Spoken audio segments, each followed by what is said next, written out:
Hello, hello, hello! Welcome to another wonderful Sunday Cook Along Live. My name is Robert, I'm your host. Today we are doing chocolate chip cookies. Who doesn't like a good cookie? I certainly do. All right, let's get started.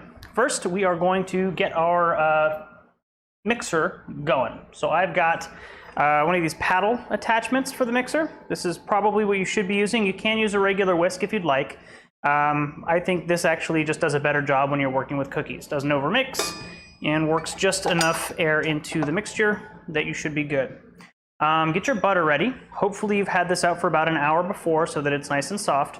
And we're just going to go ahead and open it, toss it into our stand mixer. If you're using a hand mixer, one of the little portable ones, totally fine. Just put it in a large bowl that you're going to be able to mix with. Hopefully that's not super shallow because you don't want the stuff splattering all over the place. I'm going to use a spatula to kind of scrape this off of the packaging and into the bowl, and then get all of the rest of it off as well. Once we get this going, I've already got my oven warming up.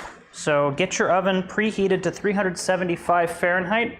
I don't know what the conversion is to Celsius, but if you have a Celsius oven, you'll have to do the conversion real quick and get that going. And you're going to want to put the rack in the center of the oven. We got our butter in here. Get as much of it off the spatula, kind of on the bottom of that paddle mixer as you can. And then we're also going to throw in all of our sugar. So I've got 1 cup of granulated white sugar and 1 cup of brown sugar. I'm using golden brown. You can use light brown if you like. It depends on how much of that molasses flavor you want in your cookie. I like just a regular brown sugar. And I've got these 1 cup. I have 2 scoops. I'm using a half cup measurement. Works a little easier for me. And just make sure you pack it into the cup before you pull it out. So 1 cup granulated, 1 cup brown sugar. I'm going to go ahead and put that into the mixer bowl as well. I'll set that off to the side. And then we're just going to kind of get this creaming on low-ish.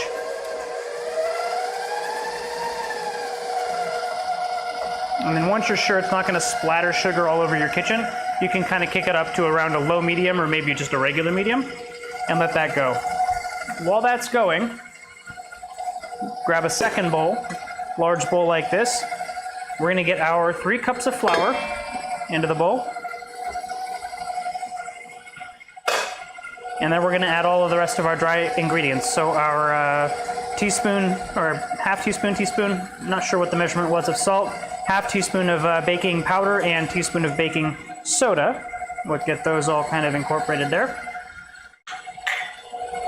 And using just a regular whisk, give that a nice little mix together. And that just makes sure that everything's kind of incorporated evenly in the dry ingredients. And set that right there for now. I'm going to turn this up a little bit. Maybe medium high. And what we're doing is we're modulating the speed so that at the beginning it's just kind of starting to cream things together. And then once it's kind of incorporated, you're trying to also fling it off of that paddle attachment.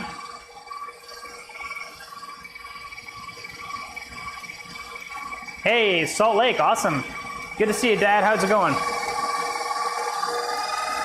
And you'll notice when you turn it up higher, instead of being kind of stuck to that center whisk, it's going to be kind of more incorporated around the entire bowl. And then once it's nice and creamed together, it's going to look something like this. And you don't have to remove your bowl. I'm just taking this off so that I can show you. We've got a nice consistent cream, almost like a cream mixture here. It should almost look like a frosting. And you don't have to scoop all of this off with a whisk or anything like that. I'm just showing you. You'll notice that it's all very consistent, nice, light, airy. You could probably put this as a topping on really anything you wanted. If you had cupcakes or if you had a cake and you wanted a really simple sugar frosting, this might work. But this is kind of the consistency you want. We're going to go ahead and get this back on stand mixer And what we're going to do now is we're going to add our 2 eggs, and we're going to add our 2 teaspoons of vanilla extract. So I'm going to go ahead and just crack my eggs directly into the bowl here, like so. And then what I'm going to do is I'm going to do my vanilla. Same thing. 2 teaspoons. And if you like the flavor of vanilla, feel free to add a little bit extra. It really just depends on how much of that vanilla flavor you want in your cookies.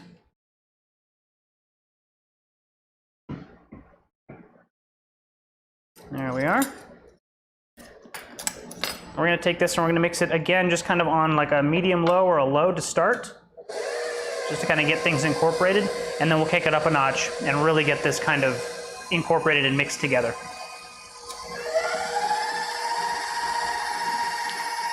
Now, as that's going, we're going to get our flour mixture here. This is all of our dry ingredients. So we've mixed our flour, our baking soda, baking powder, and salt all together in here. And notice that this is becoming more of a batter. It's becoming really, really kind of creamy and liquidy. You don't want to over-mix this, but you do want to get it really, really mixed together, I guess. I'm going to try and get as much of this off of the spatula as I can. And right now your kitchen should smell like vanilla and love. Get that in there. Now, as far as the flour goes, you can just kind of pour it all in there if you want, but you're going to get a lot of flour all over the place. I like to go scoop by scoop. I use a very large spoon. This is probably 2 tablespoons. And I'll just kind of turn down the mixer and just go scoop by scoop. 1 scoop. Let that kind of incorporate a little bit. Scoop 2. The more flour that you add to this mixture, the thicker this mixture is going to get, and the more likely it is that you're going to get a huge dust cloud when you turn up the speed. So just go slow and kind of keep an eye on it as you're incorporating it. But this is the easiest way to kind of keep it from getting all over your kitchen. And even there, you see sometimes you kind of spit it all over the place.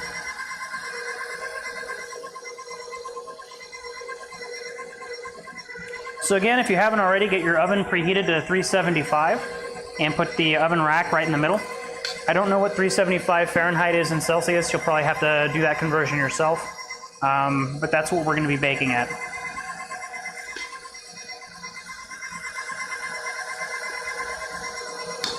After last week's 2.5-hour sushi cook-along, I figured this week we'd do something a little bit simple, a little bit easy, and a little bit fun. Hopefully this doesn't take longer than 45 minutes or so. But you never know. And so we're just going to keep on incorporating this flour little bit by little bit.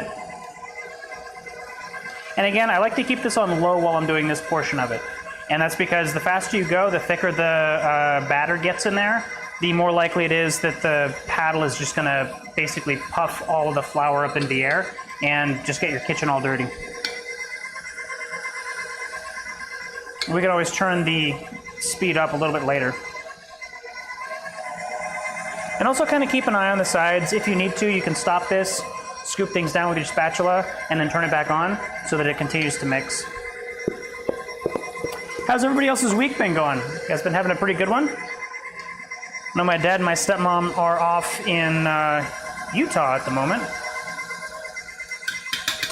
driving around in their RV.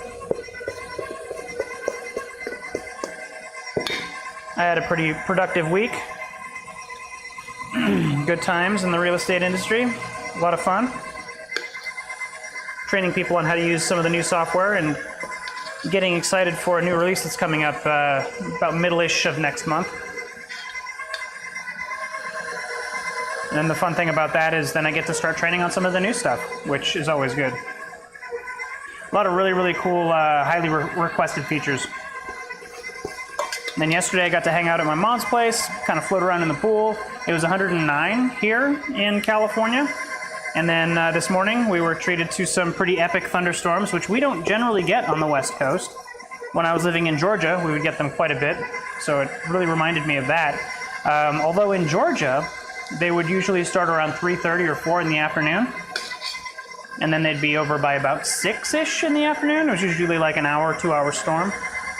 This morning, it started, I don't know, probably around 3 o'clock on the coast, and it was still thundering over my place at 10:30 in the morning. So quite a long thunderstorm. We got a little bit of rain, but a lot of it was just kind of dry, which was interesting. All right, we're getting down to the last of our flour here. I'm gonna be a little bit more aggressive in what I'm pouring in. And I am actually going to scrape down my sides and kind of scoop things out of the paddle attachment here. Hopefully the blender's not too loud in the microphone when I'm doing this.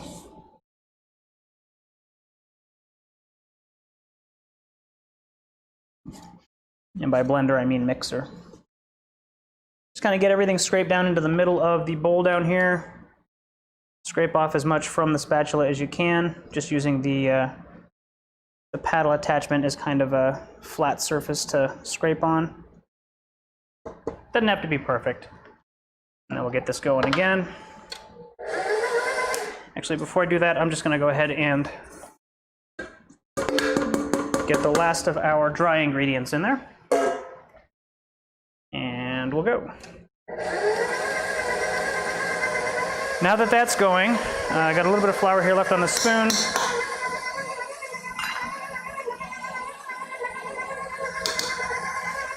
And I'll actually just set that right there. So now I've got all of the flour mostly incorporated. I'm actually going to kick this up a notch again, just to kind of fling some of that batter off of the spatula or off of the paddle attachment and get it more thoroughly incorporated. You really don't want to do this for very long because you don't want to overmix the batter. But you do want to make sure everything is incorporated. All right, all good.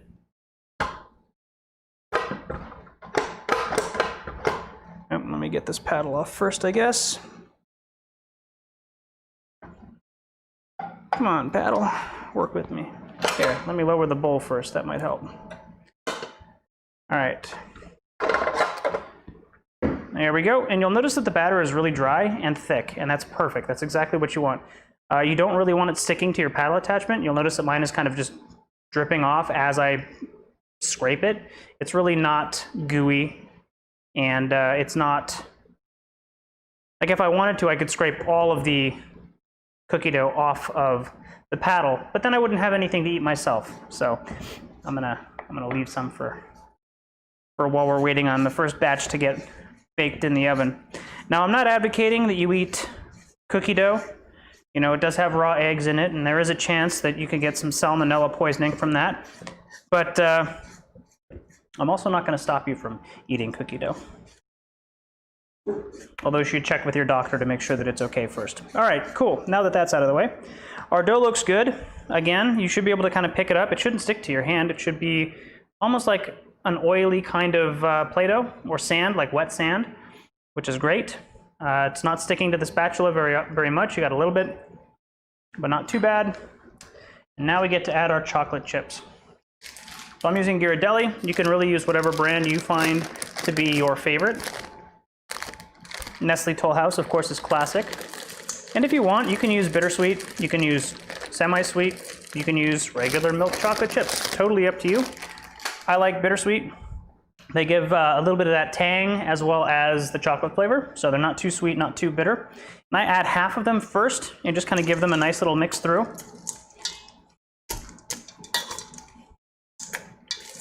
And get them incorporated.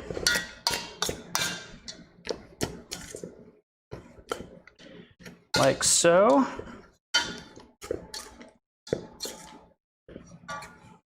I don't like using the stand mixer to incorporate the chocolate chips because it's more likely that it's going to actually just kind of break them apart. And on my cookies, I do like them to actually look like chocolate chips. But again, that's really up to you. And I'll add the second half. The amount of chocolate chips that you add to your cookies is also up to you. If you want to add nuts, walnuts, almonds, whatever kind of nuts you like to use in your cookies, take the total weight of the chocolate chips, subtract the amount of nuts that you're going to be adding. So if you're adding like an ounce of nuts, use an ounce less of chocolate chips. The recipe calls for 12 ounces. The bag that I got is a 10-ounce bag, so that's what I'm using, 10 ounces. So if I wanted to add, let's say, 2 ounces of nuts to this, I'd use 8 ounces of chocolate chips and 2 ounces of nuts so that the total is back up to 10. There's really not really a reason to do that. It just makes it easy in my head how to do it.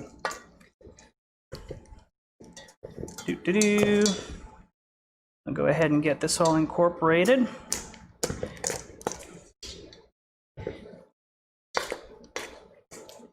And if you like more chocolate, go ahead and add more. If you like less chocolate, don't add as much. It's really that simple. When it comes to baking, it is very much chemistry. You really want to make sure that the measurements of flour, water, eggs, and things like that are all the same. But any of the additives, for in this case chocolate chips, you can kind of be a little bit more, I don't want to say generous. You can personalize it a little bit more. Once you kind of get the batter situated, everything that you add to the batter after that, you can kind of play around with a little bit. All right, there we go. Nice thick batter. Everything looks really well incorporated. So we will go ahead and start forming our cookies.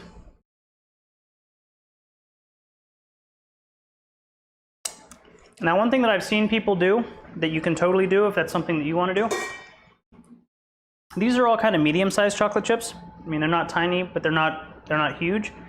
If you really want to like highlight a chocolate chip on the top of the cookie, you can get something like a Hershey's Kiss, and after you form the cookies on the cookie sheet, the baking sheet, you can just set or press a Hershey's Kiss into the top, and then as the cookie kind of melts and rises, that's the chocolate chip or the Hershey's Kiss will be featured right on the top. So here's our baking sheet. I've already got it lined with a piece of parchment paper. Reynolds makes this really great parchment paper. I'm not sponsored by Reynolds, but I really like this because it's got the lines on it, and you can kind of evenly space your cookies out.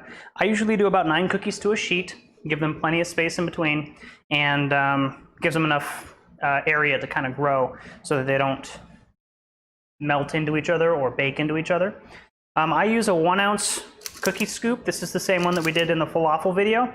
And what I do is I actually get like a double size scoop. So I'll just kind of come in here. That's a bit much. But what I'll do is try and get about 2 ounces of dough. It ends up being about an inch wide ball of dough. Like that. And that's a great size for a cookie. And I'll just set it right there. And then we'll just keep doing that until we've got the cookie sheet filled with 9 little cookies. And you can make these a little bit bigger if you want. The thing to keep in mind is the bigger the cookie, the longer the bake time. By default, with a cookie about this size, where it's about an inch diameter sphere, we're going to be cooking them for about 11 to 12 minutes. I usually start on the low end and take a quick peek, and then if I need to increase it by a minute, I'll just leave them in there for an extra minute.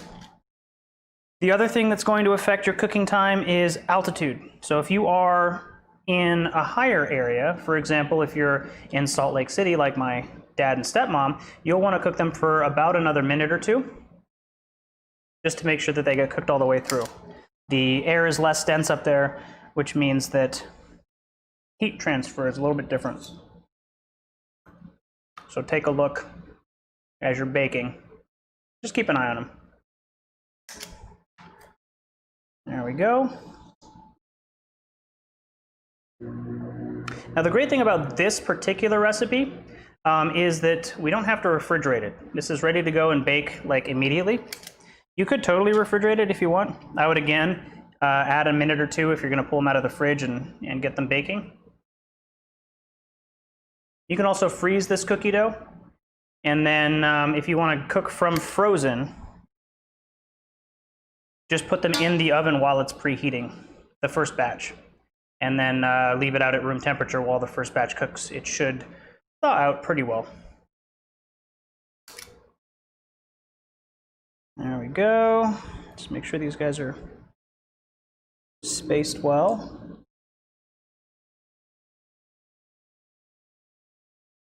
Yes, you can definitely bake, definitely freeze the leftover dough. Now, what I would do with the leftover dough is actually form it into the little balls and freeze them that way. And then that you can basically just pull them straight out of the freezer and either let them thaw or get them going. Cool, so we got our 9 cookies here on our cookie sheet. And what we're gonna do is just toss these in our preheated 375 Fahrenheit oven for, I'm gonna say 11 to 12 minutes. Right in the middle. Hey Siri, set a timer for 12 minutes. 12 minutes, counting down. All right, while Siri's doing that, I'll get the rest of this kind of going. I've got a cooling rack here. What I'm going to be doing when I take the cookies out of the oven is letting them kind of cool for a minute on the sheet tray that we had, and then after they cool a little bit, transferring them to the cooling rack. And the reason I'm doing that, these cookies when they come out of the oven are a little bit, I don't want to say underbaked, but they're still really soft. And if you just go straight for scooping them, they have a tendency to kind of mash together. So by letting them kind of cool off a little bit on the tray first, it solidifies them enough to then be able to be moved without ruining them, changing the shape. I like to use my fish spatula for this. It's clean, it doesn't taste like fish, but it's nice and thin, and it's really easy to get underneath the cookies when they're ready to go. So we'll get that going, and then while I'm waiting, I'm gonna grab another sheet tray.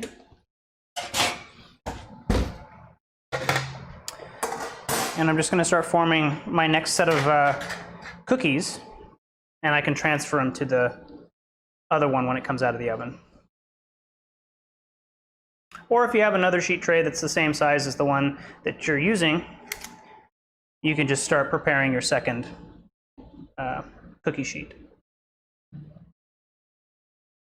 So next week on Cook Along Live, we are going to be doing yellow curry, Thai yellow curry. Now, if you've never had Thai food or never had Thai curry, and or if you think that you don't like curry or Thai curry, I'm still going to recommend that you give this a try because it is very tasty. Not super, I mean, it's easy enough to do, but it's going to be about an hour, hour and a half to get the dish done. But it is well worth it and very tasty. And I'm super sad because the Thai restaurant that I love to go to here has been closed. Not permanently, at least not yet, but they've been closed since late March. So I haven't had my Thai food fix in quite a while. They make a really good red curry. I'm still trying to find a good red curry substitute for theirs, but this yellow curry is absolutely delicious. So that'll be next week.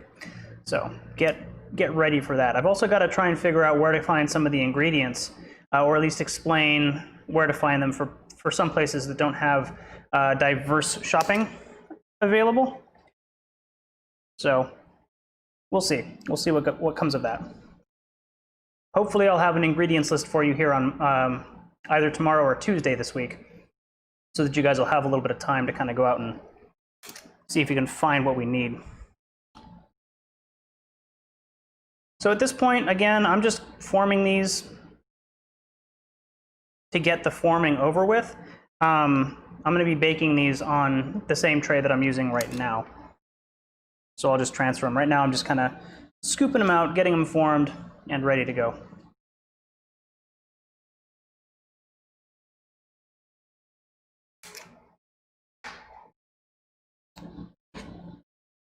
And this is actually the first dessert that we've done on Cook Along Live. This is the first bit of dessert making that we've done. So if there's any desserts that you guys want to see me put together in the future, let me know.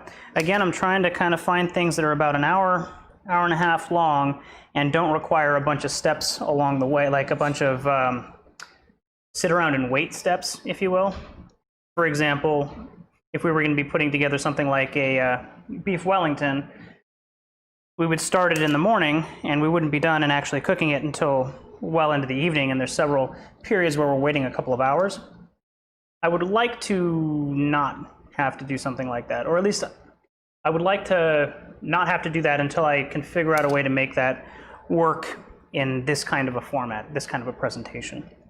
Cool, so now we got 12 cookies ready to go. Set those over on the sides. And really right now we're just waiting until the first batch is done baking. Hey Siri, how much time is left on the timer? Timer is 7 minutes and 27 seconds left. 7 minutes and 27 seconds. So I'm just going to stand here and stare at the camera for 7 minutes and 27 seconds. I'm just kidding. I'm not really going to do that. I'm going to eat the cookie dough though. Is anybody cooking along live with me? Anyone making cookies? I know Mom has a couple of cookies from yesterday, or did Rachel take them all? I can't remember. Dad and Cindy, are you guys cooking? Or are you guys out in the middle of somewhere where you can't?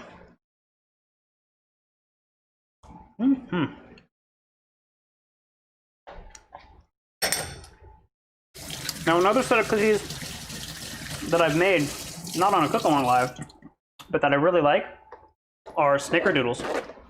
And snickerdoodles are basically sugar cookies, except after they're baked, you cover them in cinnamon and sugar, and they are absolutely amazing. They're light, fluffy, soft, and they've got enough of that flavor to kind of keep you going. Yeah, Stephanie, I like chips better than chunks. It's totally up to what your preference is. I don't think that they bake any different. So if you want to use chunks because you just like getting the variable sizes in each cookie, totally up to you. I think chunks also tend to melt a little bit better into the cookie, whereas chips tend to hold their shape a little bit better. It's up to your preference, 100%. I tend to prefer chips. That's kind of what I grew up with, so I prefer it. Yet they're both. It's a chocolate chip cookie, so either way you're gonna win. Either way you're gonna be the winner. So while we're waiting, also I'm gonna go ahead and scrape down the sides of my bowl, and I'm actually going to cover this with a little bit of plastic and just chill it in the fridge, because what will end up happening if you leave it at room temperature and uncovered, room temperature is not really a problem. I could cover it and leave it out on the counter. But if you leave it uncovered, it'll start to dry out. And since this is going to have to go through another, the ones that are baking right now, the next round of ones that are baking, so these guys, if I left this out at, uncovered, it's going to dry out. So I'm just going to kind of get a little bit of plastic wrap over it. And I'm going to set it in the fridge, not for any reason other than because it's hot in my house and I don't want it to kind of melt. So this is a bit of saran wrap that I got 7-ish years ago. And this is like a restaurant sized saran wrap. And the reason I got it was because I do like to make beef Wellington around special occasions. So Thanksgiving, Christmas, things like that. And the regular saran wrap that you get in the stores is not wide enough to be able to do like a good sized beef Wellington for a large group. And if you're not aware, beef Wellington is essentially a filet mignon, a very long piece of filet mignon, so like the entire filet, wrapped in prosciutto, wrapped in mushrooms, and then baked in a puff pastry. It's very decadent, it's very tasty. It takes a while to put it together. It doesn't take very long to actually cook it, but it's a process to kind of get it ready to go and bake it. So I bought this so that I could actually have like a good sized Wellington, because the saran wrap that you buy in the stores is only, it's about this wide. It's like 12 inches wide. And like a normal filet mignon, once you start twisting it in that, you run out of space very quickly. So this allows me to actually do like a good 6 to 8 inch long or wide beef Wellington and actually put it together. Whereas, anyway, I've had that roll of saran wrap for about 7 years because it's 2,000 feet, or was 2,000 feet of saran wrap. It cost me $24, and I've never run out. So, pro tip. Now, it did come in a box, and it did have a nice blade on it, but after 2 or 3 moves, cross country and back, the box fell apart. The blade was useless without the box, so now I just use a paring knife to kind of trim it.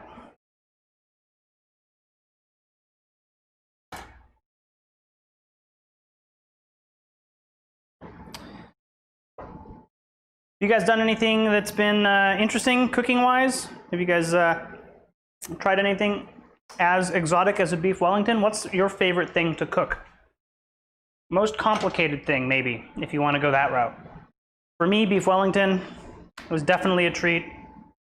And we probably will end up doing a beef Wellington on Cook Along Live, although I need to figure out how to do the format on that. So it's probably going to end up being several Cook Along Lives throughout the day, where I just say, hey, this Sunday, you know, 5 o'clock in the morning, we're going to start making the puff pastry from scratch, and then go all the way through like 7 o'clock at night where we actually bake the beef Wellington.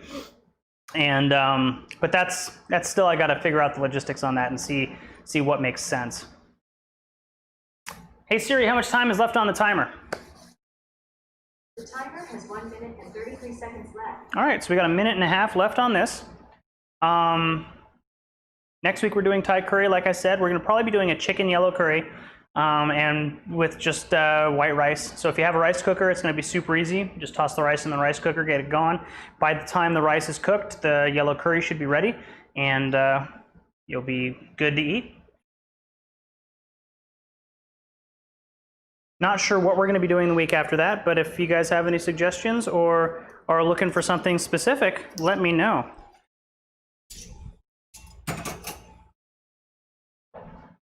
And those cookies are looking pretty good, pretty good. Again, we're going to pull them out. We're going to let them kind of cool for about a minute on the counter, and then we'll transfer them to the cooling rack. And then how many of y'all did sushi with me last week? Anybody? That was a fun one. Had my cousin over. He's blind. He went blind when he was about 40. And ever since, about once a week, we've been going out, grabbing sushi, grabbing Mexican food, grabbing something, usually about once a week. And since the pandemic started, that's unfortunately dropped off quite a bit since we haven't been able to really go out. So had him over for some sushi. I don't think he's had sushi probably in a couple of months. So that was the first time he was able to really enjoy sushi. Hey Siri, stop the timer. Sorry, something's wrong. Try again. Thanks, Siri. The other things that we've got, like sushi doesn't do very well when you take it to go. And so we hadn't been ordering out for sushi, but we had been, you know, getting Mexican and stuff to go and bringing it here and just having a good night. But the sushi seemed like an awesome opportunity to get him over for dinner, participating in a Cook Along Live, and giving him some great food. So here our cookies are done. It's hard to see on this upper camera here. Oh, flour on the tip of my finger. Hard to see on this upper camera here, but you can see that they're just, maybe you can see that they're just browning. That's exactly what you want. You don't want them dark brown. You want them just starting to brown. The chocolate chips have just started to melt. If you poke on them, they are actually melting, and now my finger is burned. But they are delicious. Now the cookies themselves, if I kind of push on them, you'll notice that they're very, very kind of soft and jelly. They are cooked through, and they're just not hard. So if you like a hard, crisper cookie, leave them in for another 2 or 3 minutes. I like them when they're soft and chewy, so I'm gonna keep them here. And that's why we're letting them cool for about a minute on the rack before we transfer them. If we try to transfer them in this state, they're just gonna kind of glob together and not look like a cookie after we're done. So I'm gonna give this just a second to kind of cool down, and then we'll move them over. Now, one of the things that we didn't talk about yet, but I do wanna touch on, I'm using parchment paper here. Do not use wax paper. Parchment paper is a treated paper that is essentially non-stick. Wax paper is kind of the same thing. However, it's not to be used at high temperatures because it's covered in wax, and wax melts at high temperatures. So if you want a waxy cookie, if you actually want the wax to melt into the cookie, wax paper will be fine. I wouldn't recommend it.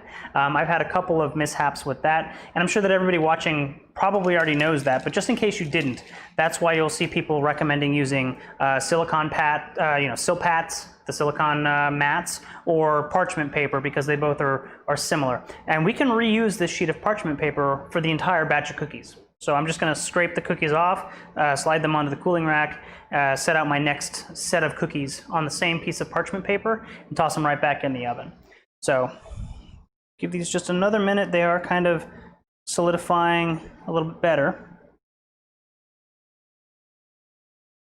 Perfect. So let me go ahead and get these off to the side, and then I will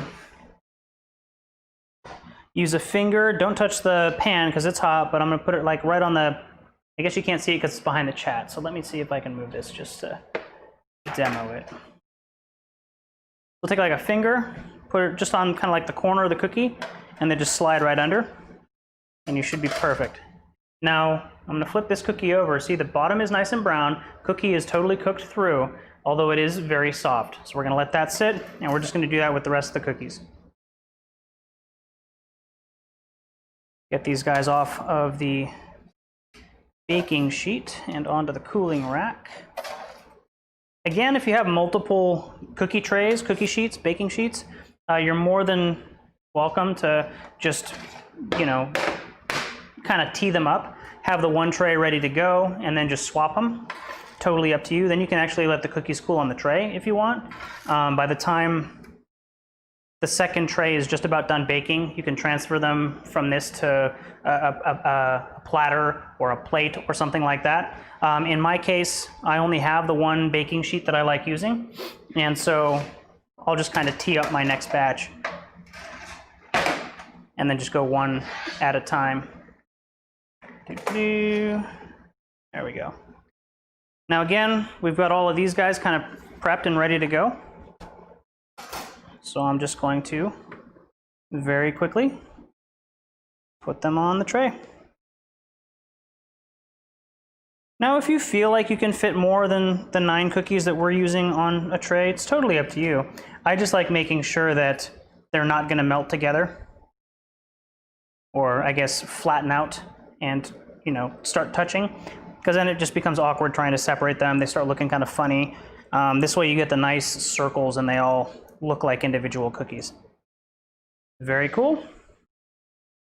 We'll toss this back in the oven for another 12 minutes. Another thing that I recommend, and I've done it on my oven, which is why I know that 12 minutes is kind of the time for me. Hey Siri, set a timer for 12 minutes.